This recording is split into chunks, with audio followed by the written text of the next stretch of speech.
Oke, kawan setara, kembali lagi. Tadi kita sudah panjang lebar berbicara mengenai bagaimana dinamika ataupun berbagai tindakan intoleran, persekusi, diskriminasi yang dialami oleh rekan-rekan jamaah Ahmadiyah, terutama yang juga disebabkan oleh beberapa produk diskriminatif, baik itu di level nasional maupun di level daerah. Nah, mungkin kita balik sebentar Pak yang soal Garut tadi. Itu apa kira-kira yang bisa Bapak lihat dari kasus intoleransi yang dialami rekan-rekan GIAI di Garut? Apakah memang karena ada sebuah konflik atau ada apa gitu? Khususnya secara spesifik di daerah yang sekarang sedang ramai, Nyalindung itu ya. Nah, jadi komunitas Muslim Ahmadiyah itu sudah ada di sana sejak tahun 1976. 76 sudah ada di sana. Nah, kemudian baru ramai, kemudian ada sedikit permasalahan tahun 2013. Jadi kurang lebih dari 30 tahun nggak masalah kan? Tidak ada masalah di sana. Jadi kalau sekarang tiba-tiba dikatakan misalnya konflik dengan masyarakat, bagaimana 30 tahun sekarang 2013 ke sini baru 8 tahun dan itu pun tidak pernah ada konflik langsung dengan masyarakat. Permasalahannya hanya soal 2013 itu masjid kemudian dipaksa diserahkan kepada pemerintah setempat tahun 2013 itu karena tidak ingin ribut, masjid yang dibangun dan dikelola komunitas Muslim Ahmadiyah itu kemudian diserahkan tahun 2013. Jadi uangnya dari iuran anggota komunitas Muslim Ahmadiyah dibangun, dikelola gitu kan. Nah, tapi kemudian karena tidak ingin menghindari konflik karena di situ masih saudara kan sebetulnya. Jadi diserahkan kepada pemerintah. Kemudian sekarang karena masjidnya sudah diserahkan tahun 2013, mau sekian tahun tidak bisa beribadah. Ibadahnya hanya di emperan lah, artinya hanya di depan, di sekeliling masjid gitu yang sudah ada. Jadi kita kemudian ingin beribadah yang lebih nyaman, sekarang dengan iuran itu bangun lagi, yang sekarang tutup paksa pada proses pembangunan ini. Berarti kan tahun 2013 itu udah diserahkan ke pemerintah setempat. Betul. Kemudian dengan alasan untuk meminimalisir konflik. Betul. Kemudian yang sekarang yang lagi ramai itu didirikan atas sumbangan dari rekan-rekan GIAI yang kemudian ditutup paksa oleh. Betul. Jadi yang 2013 juga sama sebetulnya. Maksudnya ini dua masjid yang berbeda, Bang? Dua masjid yang berbeda. Dulu yang 2013 juga sama, ya dikelola dan atas sumbangan dari komunitas Muslim Ahmadiyah. Sekarang karena dulu udah diserahkan, ya udah sukarela diserahkan. Lalu sekarang 2020 ngebangun lagi gitu kan yang baru, tapi kemudian ditutup paksa begitu seperti itu. Dengan alasan konflik lagi. Dengan alasan konflik katanya, dengan alasan ada pihak-pihak yang tidak setuju. Gitu. Pihak tidak setujunya siapa tidak jelas sebetulnya di sini. Dan dari mana? Karena sekeliling tempat mereka tinggal itu tidak pernah ada masalah. Itu yang jadi masalah. Adapun yang datang kemudian beberapa orang, kalau tidak salah sekitar 100-an orang, yaitu dari luar kampung tersebut. Gitu. Nah, kembali lagi saya tadi kepada ceritanya, tidak pernah ada cerita dari tahun 76 sampai tahun 2013 ada orang yang keberatan terhadap Ahmadiyah. Jadi bagaimana kemudian menyatakan ada konflik udah sekian lama, 30 tahun. Maka jelas sebetulnya SKB 3 Menteri tahun 2008 justru memicu konflik. Karena interpretasi atas SKB yang tidak tepat. Interpretasinya seakan-akan dengan SKB itu ada larangan. Nah, dalam konteks ini tadi kalau ditanyakan apa sih permasalahan yang utama, ya karena Bupati salah menafsirkan SKB. SKB yang sejatinya bukan larangan, bukan pembubaran, bukan penghentian kegiatan, tapi diterjemahkan oleh Bupati dalam persepsinya Bupati bahwa ini adalah regulasi untuk melarang dan menghentikan aktivitas kegiatan Ahmadiyah, sehingga rumah ibadahnya kemudian dilarang. Itu masalahnya. Nah, itu sebenarnya nggak banyak contoh kasus ya Pak, bahwa pertama soal interpretasi yang nggak sesuai dengan yang dimaksud dalam sebuah peraturan perundang-undangan, serta juga persoalan bagaimana pemerintah kita itu, termasuk juga aparat, itu apa ya, bukan malah melindungi hak-hak konstitusional warga negara, padahal hak beribadah beragama itu dalam konstruksi HAM itu adalah hak yang nggak bisa diganggu gugat, dikurangi oleh siapapun dalam kondisi apapun. Artinya itu apa ya, maksudnya non-derogable right.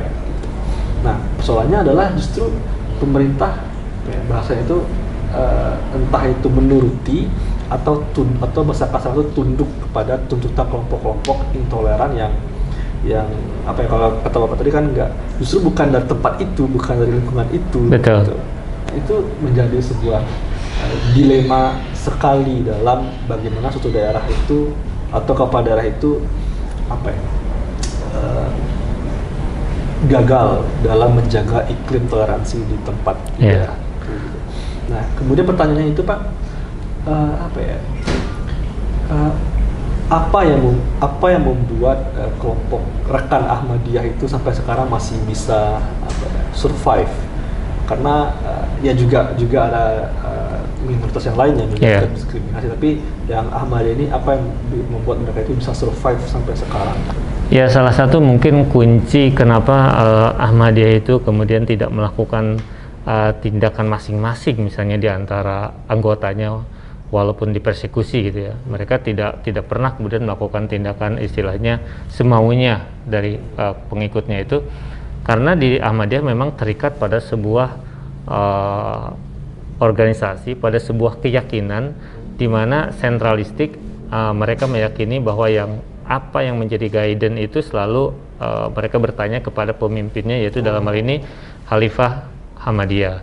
Nah, perlu dijelaskan di sini ya bahwa juga Khalifah atau Khilafat Ahmadiyah sangat berbeda dengan khilafat yang misalnya di ISIS atau khilafat di HTI ya, seperti itu. Karena khilafat bagi Ahmadiyah lebih sebagai khilafat spiritual, lebih kerohanian begitu. Jadi walaupun pemimpin kami adalah seorang khalifah, tetapi di sisi lain khalifah kemudian memberikan perintah kepada seluruh pengikutnya, dalam hal ini Muslim Ahmadiyah, untuk tunduk pada hukum di mana mereka tinggal. Ya, jadi tidak ada juga kemudian keinginan untuk masuk dalam politik, tidak boleh berpolitik, bahkan tidak boleh berpolitik, dan kemudian artinya tidak punya cita-cita mendirikan negara. Bahkan di dalam ADART-nya Ahmadiyah di Indonesia jelas-jelas bahwa asasnya adalah Pancasila. Nah, jadi pertama kenapa komunitas Muslim Ahmadiyah itu tidak kemudian melakukan tindakan gitu semaunya, ya karena memang mereka sangat taat kepada pemimpinnya. Produk hukum ini pernah digugat Pak? Produk seperti apa misalnya? Pergub, SKB misalnya. Sudah. Ke MK, Nah, gitu. di sisi lain kita di Ahmadiyah selalu menganjurkan betapapun sulitnya kita harus ikut dalam proses hukum.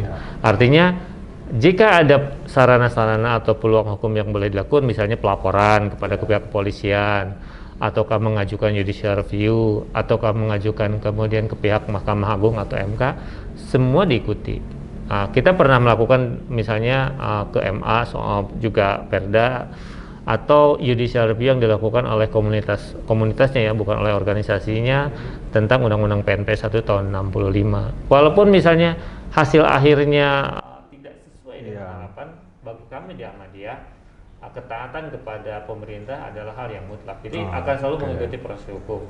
Kemudian yang kedua, tadi pertanyaannya bagaimana kok bisa tetap survive gitu kan?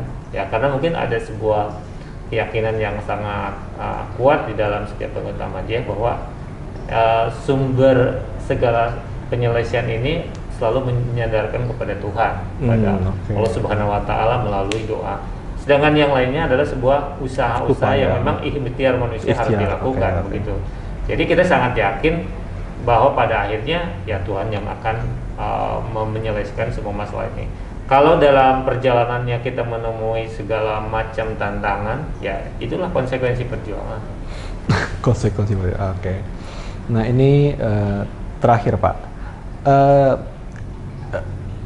Apa ya, kan di Menteri Agama yang baru itu kan pada dasarnya narasi-narasi inklusivitasnya itu cukup terlihat secara eksplisit. Dia bahkan beberapa kali ngomong saya ini menteri segala agama gitu. Nah, apakah dengan sifat-sifat demikian atau sikap demikian, Bapak melihat ada apa ya, secercah harapan untuk kondisi yang lebih baik dalam konteks Ahmadiyah ini, dalam konteks pelayanan publik gitu Pak? Ada nggak Bapak lihat Pak? Ya, kalau kita melihat track record ya dari Pak Menteri sekarang, kebetulan juga beliau sebelumnya adalah salah satu atau masih juga sebagai ketua umum salah satu organisasi yang sangat tegas ya di dalam toleransi, di dalam pluralisme. Tentu bukan cuma Ahmadiyah tapi pada banyak semuanya. pihak banyak berharap pada menteri yang sekarang ya Dr. Gus Yakut ya, atau Gus Menteri. Hanya tinggal bagaimana kemudian beliau kemudian secara cepat mengimplementasikan semua rencananya. Salah satunya misalnya kalau kita lihat, saya baca di rencana program dari Kementerian Agama punya renstra untuk 2020 sampai 2024 itu moderasi beragama. Oh iya. Nah, di mana moderasi agama poinnya kan tentang sikap untuk adil dan sikap untuk toleran gitu terhadap perbedaan di dalam beragama. Nah, kalau itu diwujudkan, saya rasa akan mampu betul-betul meminimalkan radikalisasi sebetulnya dan intoleransi. Hanya sekarang kembali lagi kan pada soal implementasi. Nah, kalau misalnya betapapun kalau menyelesaikan regulasi mungkin perlu perjalanan yang panjang. Tapi paling tidak melahirkan lagi tindakan-tindakan diskriminatif, kemudian tindakan-tindakan kepala daerah yang berlawanan dengan program moderasi beragama itu sendiri. Jadi alih-alih misalnya memberikan teladan misalnya sebagai contoh untuk Pak Bupati Garut, alih-alih memberikan teladan dalam moderasi beragama, sikap menghentikan masjid, menutup masjid, menghentikan kegiatan ibadah orang lain atau warganya, justru akan menyuburkan sikap intoleransi dan radikalisasi. Oke. Oh ya, kayaknya tadi bulan terakhir, karena saya masih ada yang saya tanyakan ternyata. Ini sebelum kita beli takjil Pak ngabuburit, Bapak ada itu nggak Pak? Ini beneran terakhir ini. Harapan Bapak atau solusi menurut Bapak terhadap berbagai kasus yang diskriminasi yang dialami oleh jemaah Ahmadiyah, termasuk yang di Garut itu, apakah memang benar itu pemerintah kalau itu karena konflik atau apa, atau Bapak ada pandangan seperti apa bagaimana baik itu Ahmadiyahnya ataupun pemerintahnya melihat bagaimana posisi Ahmadiyah ini di tengah masyarakat itu Pak? Ya, kami yakin sebetulnya masyarakat Indonesia adalah masyarakat yang sangat toleran sebetulnya. Itu dibuktikan dengan sebetulnya mereka tidak terlalu masalah jika berbeda pandangan keagamaan ataupun keyakinan. Hanya masalahnya banyak pihak mereka kemudian mudah terprovokasi karena ketidaktahuan. Betul. Untuk mempertemukan antara ketidaktahuan supaya tidak timbul prasangka ya, timbul praduga atas segala sesuatu, mestinya tokoh-tokoh pemerintah, baik itu pemerintah pusat, pemerintah daerah, dan juga tokoh-tokoh agama serta tokoh-tokoh adat ataupun tokoh-tokoh lokal lebih sering membangun ruang-ruang perjumpaan. Jadi mempertemukan berbagai pihak yang mungkin berbeda atau malah mungkin yang punya kesamaan tujuan, sehingga konsolidasi dan harmoni bangsa ini akan punya akselerasi yang lebih cepat lagi, apalagi di tengah pandemi yang membutuhkan betul-betul konsolidasi dari seluruh elemen bangsa. Oke, baik. Itu rekan-rekan banyak sekali ilmu dan pengetahuan yang bisa rekan-rekan ambil dari perbincangan sore ini, terutama yang berkaitan dengan Ahmadiyah. Poin terakhir itu perlu kita garis bawahi bahwa jangan mudah terprovokasi mengenai berbagai hal-hal yang gampang memicu tindakan-tindakan intoleran. Cari tahu dulu, atau kalau perlu bangun ruang dialog dengan kelompok-kelompok yang kita tidak begitu tahu, sehingga dapat meminimalisir prasangka-prasangka yang dapat melahirkan tindakan intoleran. Oke, kawan setara, sekian dulu perbincangan kita sore ini. Sampai jumpa pada perbincangan berikutnya. Terima kasih Pak Yendra udah berkenan, dan selamat sore. Salam Pancasila. Salam Pancasila. Gini nih salam Pancasila.